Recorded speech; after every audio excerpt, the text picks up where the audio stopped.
Hello there. Welcome to this week's episode of Storytelling 101, which is, I guess, what we're calling this thing I do. In this episode, we're shying away a bit from the kind of diversity videos that we made in the past 2 weeks to talk about structure again, because I was just kind of popped in my head that I should talk about this because I recently saw a really good example in comic books. And so we are talking about how to tell an episodic story.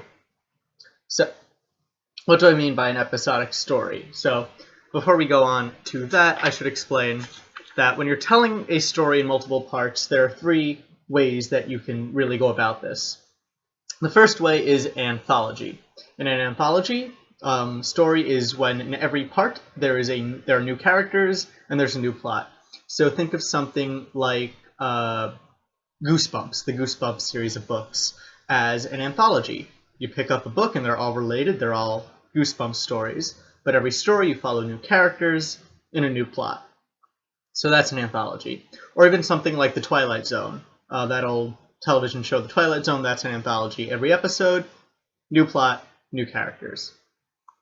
Then you have serials, and serials are, I guess, kind of what we expect from multi-part stories. It's the same characters and the same plot. So a lot of the kind of better regarded, kind of higher class television you have, stuff on HBO, Game of Thrones, The Sopranos, stuff like that are serials in that they follow the same group of characters or the same character through a complete story. And every season tends to be one plot, and then the next season might be another plot, but overall, it's a serial.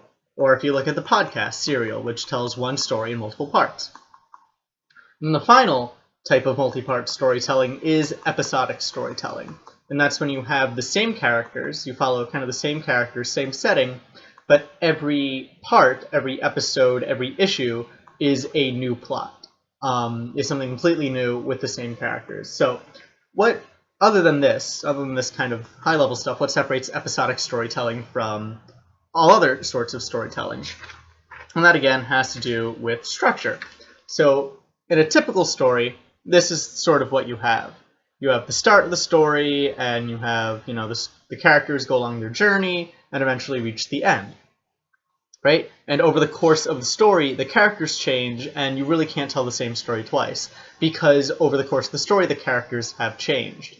So if you have a comedy where you have an orphan get rich or something, very Dickinsonian, then it wouldn't make sense to have the second part of that story being the orphan is poor again and he has to get rich again, because we already told that story. That already happened, and everything that the character had to learn in order to have that story happen has already been learned. It wouldn't be as long, it wouldn't be as good of a story told a second time.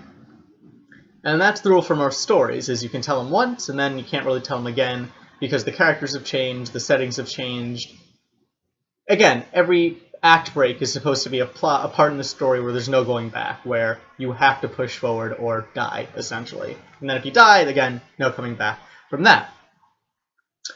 But structurally, telling an episodic story, you want to end where you started. That with the episodic story, you start and you tell the story, and by the end of the story, you're back where you started from. So breaking down the 3 steps of episodic storytelling, you want to start at the status quo. And unlike most stories where the status quo is uncomfortable, where the status quo drives the characters to tell the story and change something about themselves, in an episodic story, the status quo is usually comfortable. The status quo is where the characters want to be, and something has to happen, part 2, something has to happen to take the characters out of that status quo. Something has to change for the characters, and a lot of episodic storytelling is actually plot-driven rather than character-driven, because you don't want your characters to change, generally, in episodic storytelling, because it means that you can't tell multiple stories in this way. You can tell multiple stories with the same characters, true, but if you have those stories be more character-driven, it means that the characters can't make the same mistakes, and it gets a little harder to tell an episodic story that way. Because you can't have the same things happen over and over again, and we'll get to more examples of this. And so you begin with the characters in a comfortable status quo. The plot takes them out of that status quo, and then in order to be comfortable, in order for the characters to be happy, and a lot of episodic storytelling tends to have comedic endings, characters have to return to the status quo. And a little just asterisk here, the further away this is from the status quo, the further away part 2 is from the status quo, the more drama your story has, because of course the harder it is to get back to the status quo, the further your characters are ripped away from it. So some examples of episodic storytelling I already mentioned. One, I think probably the best examples of episodic storytelling are comic books.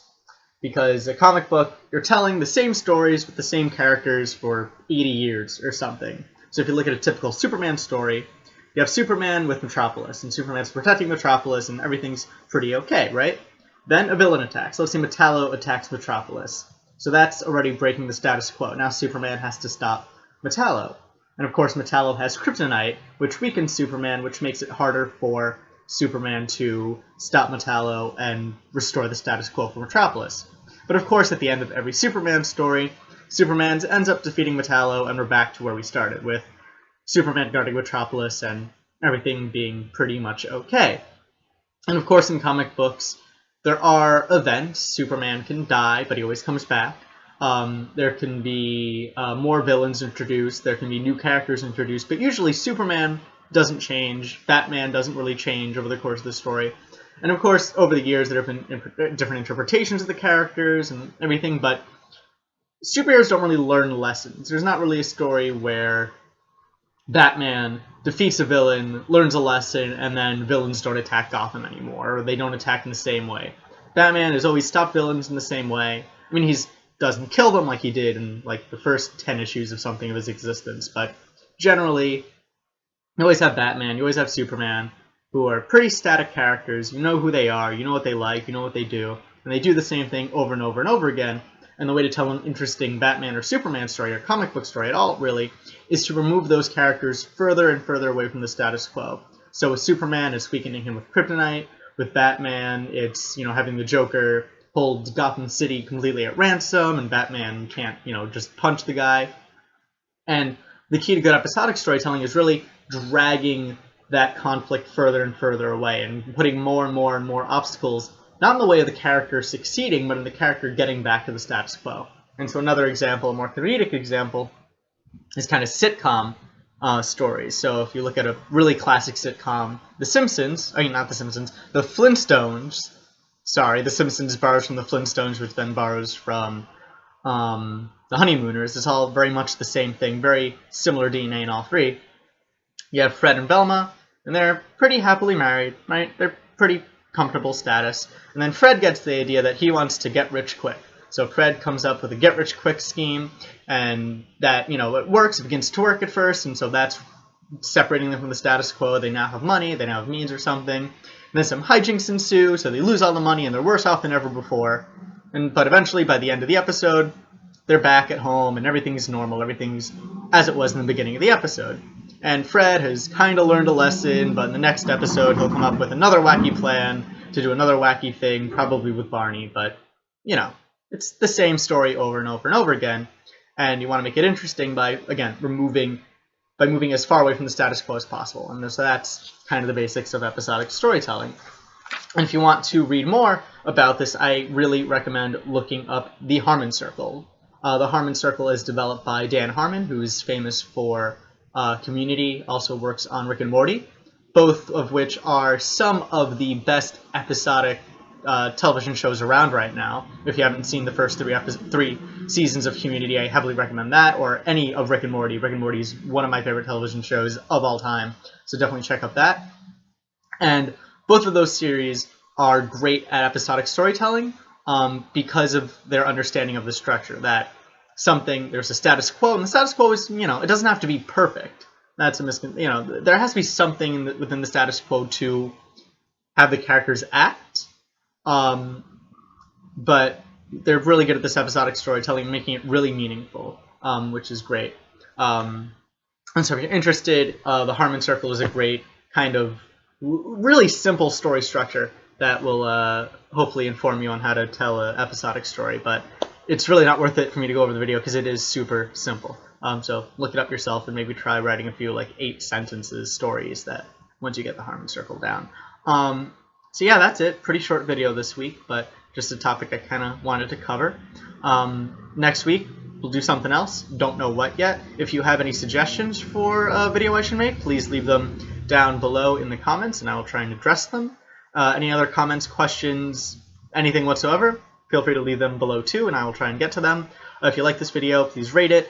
If you feel like subscribing for more of this, or my reviews of movies or video games or comic books, which I put up as soon as I'm done doing one of those things, then please subscribe. And yeah, that's about it. Thank you for watching, and I hope that you join me for some more whatever videos of these you decide to watch. So again, thanks, and bye.